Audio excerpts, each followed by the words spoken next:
Hi, this is Dodger and you're watching my show.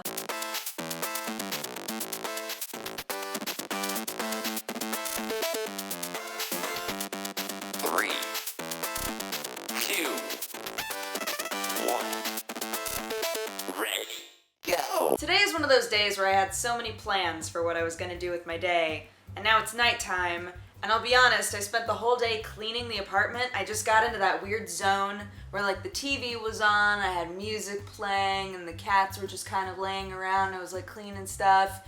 And now it's nighttime, what? Anyways, whatever, end of the day, let's get into some gaming. Our first topic, of course, is awesome games done quick, which I love. I love speedruns, so of course I love awesome games done quick. I don't know anybody who doesn't get super jazzed about speedruns. Like, you're watching this person who has spent hours of their life just speeding through a game so fast, and the second that they mess up, they just start over. And like, you get lost in that loop of just starting over and over and over and over again. But if they're good enough at it, right? You just blast through it and it's crazy. Anyway, so Awesome Games Done Quick, of course, is a live stream that happens for charity. They do game after game after game after game after game. They get people from the community who actually do those speedruns involved in it, and it's amazing. So last year, they got a little over $1 million. This year, they got a little over $1.3 million. So yay! I'm sure a big part of that was the Humble Bundle. I'm sure that helped a lot, but either way, good job, internet, we did it. There was even a marriage proposal this year on the live stream, so I feel like, you know what, next year, something big's gonna have to happen. So for any of you who play Tekken, they're trying to do this weird thing, and I don't know whether or not it's gonna work, but you know how when you go into an arcade, they sometimes have like two machines that are connected to each other? Like, they have the system, a lot of Street Fighter systems where it's just one big machine and then it has two screens on it and people are on either side, right? But the other way to do it is you have one machine, two machine, and then you connect them together, and then you can play games with the other person, but you don't have to. So anyway, all of that exposition about arcade systems was because for Tekken, they're trying to do this thing where you personally can determine which side of the screen you start on. So like, assuming that everybody likes to start on the left side, right? Because every time that you're practicing, you always start on the left side, and so you get the most practice on the left side, and that's what you're most comfortable with. But every now and then, you know what, you're screwed, and you wind up on the right side, and you have to just make do. So again, they're doing this thing where you can choose which side of the screen you start on. And I'm so worried that the lag would be out of control. And I don't know why I assume that there's a problem there, but I assume that they're taking one screen and then rendering it differently for the other screen, right?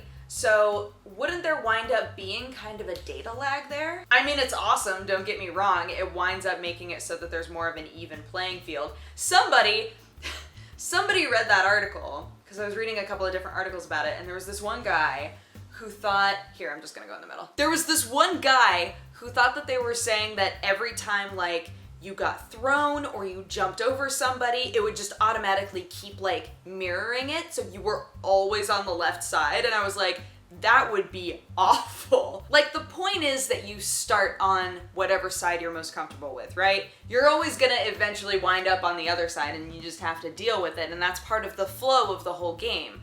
But that starting moment is so important. I don't know, I just feel like I can't quite picture how it's gonna work and not be weird from a data standpoint. But that's okay, if they're able to make it work, then more power to them, because that sounds like it would be a super cool system. But again, I think you would have to have two separate machines connected. I think that's the way that they were saying you would need to do it, and that's not always a thing at arcades. I mean, most of the time they have two of the same system connected, but not always. So Bill Farmer, who is the voice of Goofy, simultaneously lifted up the spirits of every Kingdom Hearts fan and then dug a pit and shoved that spirit in the hole and then packed so much dirt on top of it that it just made you feel like maybe you just weren't alive anymore. I don't know what happened there. It got weird. It got really weird. The metaphor got out of control. So Bill Farmer was being asked about when Kingdom Hearts 3 is going to be coming out, because he said, yo guys, I'm totally done with my Goofy lines, so that's pretty dope. And people were like, sick, when's the game gonna come out? And he was like, oh, it's definitely coming out in 2015. And everyone was like, really? That's awesome. Then immediately after that, Square Enix was like, nope, just kidding, that was a goof.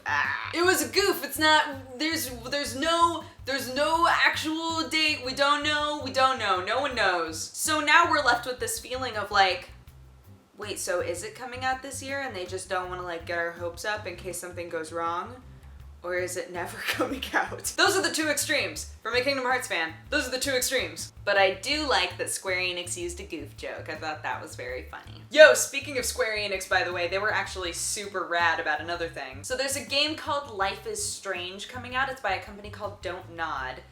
And you always hear stories about this, right? You always hear stories about developers going to publishers and saying, hey, we want to make this game. And then they say, oh, I mean, we'll make it, sure, but as long as you make the main character a dude. And like, that seems like such an archaic thing. That seems like a thing that just doesn't happen anymore. Apparently it still totally happens. So Don't Nod went to so many different publishers with this game, with Life is Strange, and their main character, Max, is a woman. And I guess they got this weird combination of responses from, well, you had a woman in Remember Me, to, well, you know, men just sell better. And like, to me, I'm like, are people still saying these things? That kills me. What? So in the end, the biggest reason that they went with Square Enix to make Life is Strange is because they were the only company that were like, ah, cool.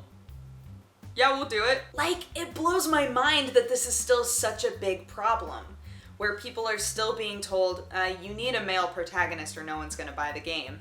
And unfortunately, I think people are looking at Remember Me and saying, well, that game didn't sell well, so they were right. And it's like, no, there were lots of problems with Remember Me. There were lots of problems with Remember Me, and I promise you, the biggest problem there was not that it was a female protagonist, come on. So yeah, they're making kind of a time-bending game called Life is Strange. It's very episodic, and I'm excited for it, and I'm glad that they wound up working with somebody who believed in what they wanted to make, and that they were like, look, in our minds, the main character's a girl. It's a girl, just let us make her a girl. I don't know, I think that's cool. I like it when developers fight for their vision. Are you feeling like you're missing out on followers in World of Warcraft? Fret not! In the next WoW content patch, they're gonna make it so that you can actually buy followers if you want. So in my mind, this is kind of okay, as long as I pretend that all of the followers that you get are actually mercenaries. And you're like, no, it's fine. They're joining the cause, but not because they believe in it. They're joining it because I'm paying them money. Like for reals money. Isn't it interesting though, how much everybody's become totally obsessed with their garrisons? Like, every time I talk to somebody who's gotten back into WoW, they're like, yeah, well, you know, at the very least I go in and I try to do my garrison stuff, you know, I send all my followers out. It's like that's become the thing that you go in, you could even ignore dailies altogether, right? And just focus on garrison dailies and on sending out your followers. Like, that's what a lot of people do now. When they just log in for just a minute, you know, they're like, well, I just want to like check and see how things are going. I just want to see what's going on with my garrison.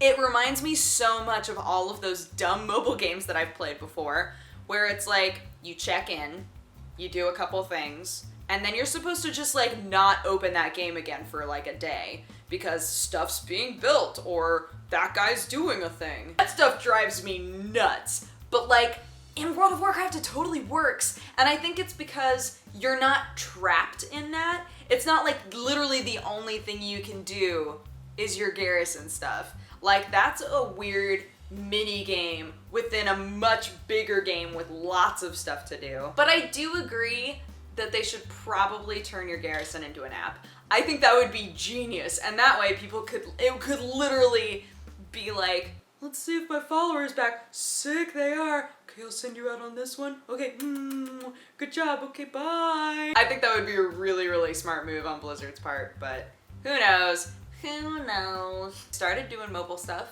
Put Hearthstone out on mobile. That counts. So here is, in my eyes, by far the biggest piece of news from this week. Are you ready? So Nintendo has decided to completely pull out of Brazil. They will no longer sell their consoles there. They will no longer sell their games there. And don't get me wrong, it's not like worse things have not happened in Brazil, but this really sucks, I think. Basically, the taxes in Brazil are kind of like out of control. And so everything costs so much more in Brazil. Like, way, way more. And that also means that anybody who's selling something there is taxed way, way more. And so Nintendo finally, I guess, just had enough and was like, all right, well, we're just not going to sell our stuff in your country anymore. We'll sell them every country around you. That's cool, but not here. So for an example, because I'm sure you're curious, the PlayStation 4 in Brazil costs $1,500 US. That's nuts. So over time, in a country like Brazil, it's starting to feel like if your stuff isn't selling, like in Brazil, everybody plays Xbox. That's just like, by the numbers, if you're looking at the numbers, everybody is in the Microsoft corner, right? So for Nintendo, they're kind of like, there's no point. There's no point to us being here. We're paying so much more than anywhere else in order to have our stuff here, and nobody's even playing it. Brazil is an important market for Nintendo and home to many passionate fans, but unfortunately, challenges in the local business environment have made our current distribution model in the country unsustainable. These challenges include high import duties that apply to our sector and our decision not to have a local manufacturing operation.